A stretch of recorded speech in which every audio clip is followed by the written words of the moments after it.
Hello, kumusta? So, I'm back and gabi na dito, ano oras na?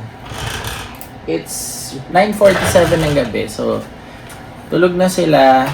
So, today, we're gonna upgrade my new toy. So, it's the Action Jeep JL Rubicon.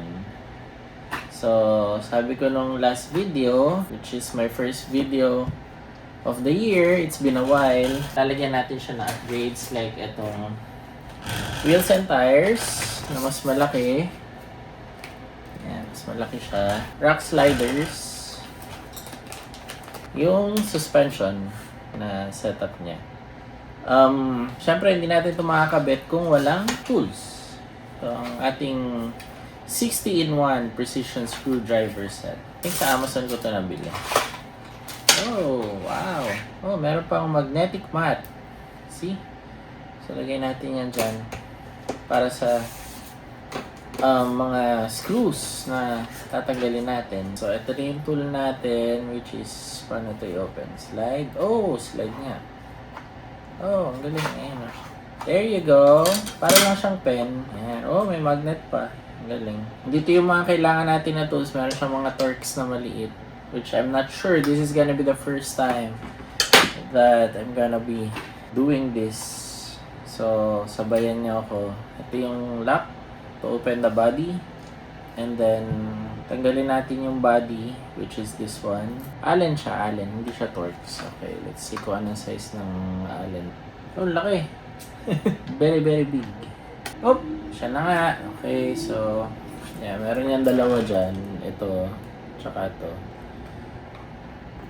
Dalawang screws. Kabilang side. So, there's two sides. Tcharan! So, iniwan ko din yung screws. Hopefully, hindi sila malaglag kasi lago tayo. Yeah, buti white yung table natin and itim yung mga screws so makikita natin. So, ito na siya. Ayan, di ba? So, first, ang gagawin natin is yung last natin na basically ikakabit, which is yung wheels and tires. So, ang gagawin natin is i-open natin yung wheels and tires. So, ayan, open na. Diba? Ginamit natin ang magic agad natin. Tingnan natin yung difference ng ating bagong wheels and tires. Hindi ko trip yung nakasulat dun sa gulong. Pero gusto ko yung style ng rims. Diba? And, look, gano'n siya kalaki. It's really big. Ang tatama. We'll see. We'll see. Ano ito? Meron naman tayong lift kit. So, pag hindi, ganun din naman. Alam nyo na.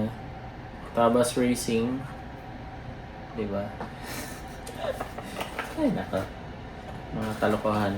Pag hindi, di-order tayo ng ibang wheels. Pwede naman itong return. Wheels and tires. So, meron siyang kasamang tools, by the way. Kunin natin ang kanyang wrench.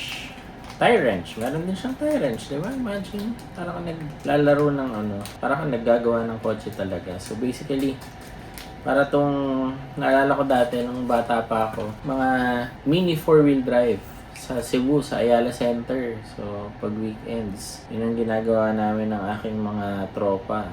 Diba? Yun lang. Hindi siya kasya. Hindi kasya ang ating tire wrench. So, I think, hindi kasya yung tire wrench ko. Yeah. Gawin na lang natin is ikabit natin yung suspension muna. Okay, I think hindi natin siya makakabit. Yeah, hindi natin siya makakabit kasi nakaharang yung wheels and tires. So, kailangan talaga natin tanggalin to, right? Tingnan mo yung stock niya, Nito Trail Grappler. Tapos ito, corny. Mudslinger, scale 4x4. So, yun na. Ito, beadlocks yan na orig. Totoong beadlocks yan. Nahati yung wheels and tires. So, i-screw pa natin yung beadlock. Excited na ako kaso.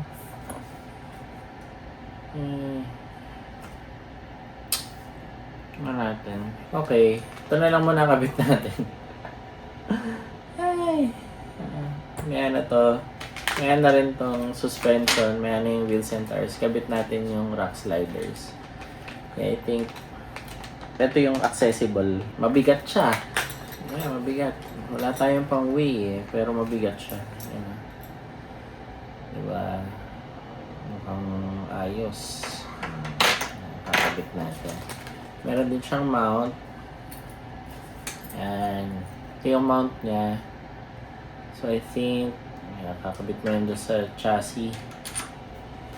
And then yung mga ano niya, hardware, hingin natin sa magnetic mat natin. Ating screws. Diba?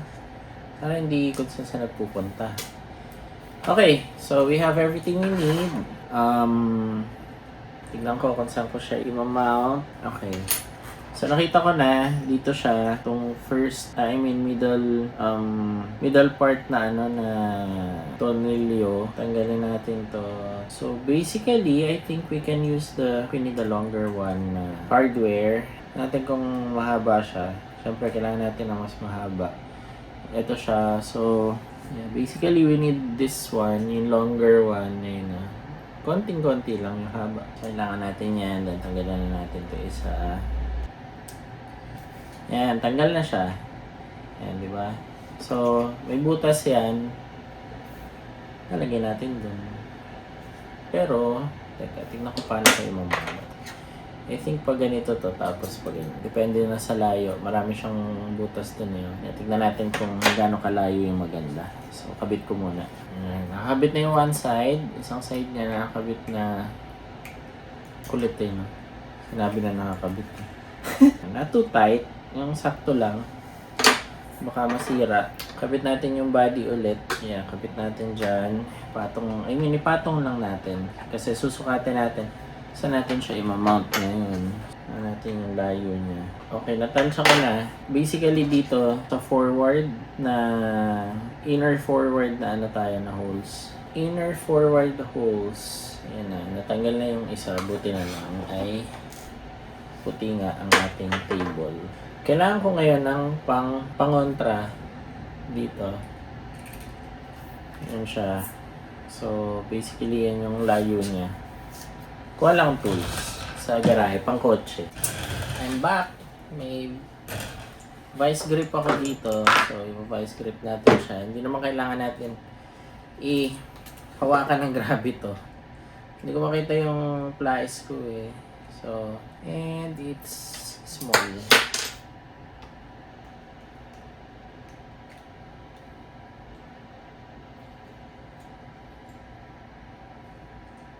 Yeah, doesn't need to be crazy tight kasi ano naman yung nut niya.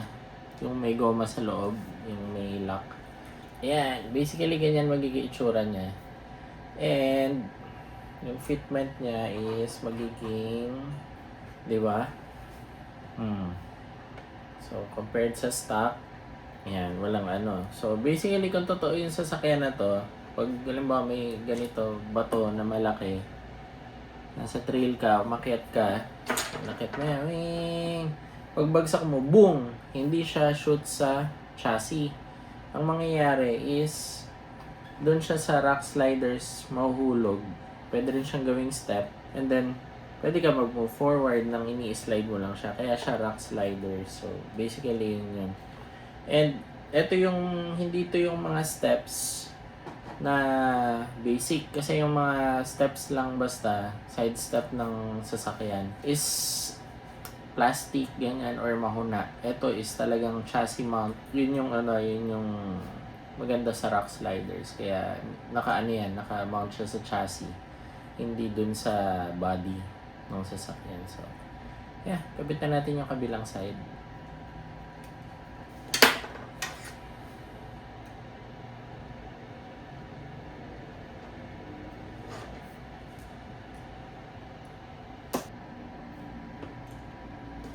Yan! Diba? Galing mo siya ko. Okay. Now, you know the vibes out on this side. Yeah, you know the vibes. Been in this thing winning rings for a while.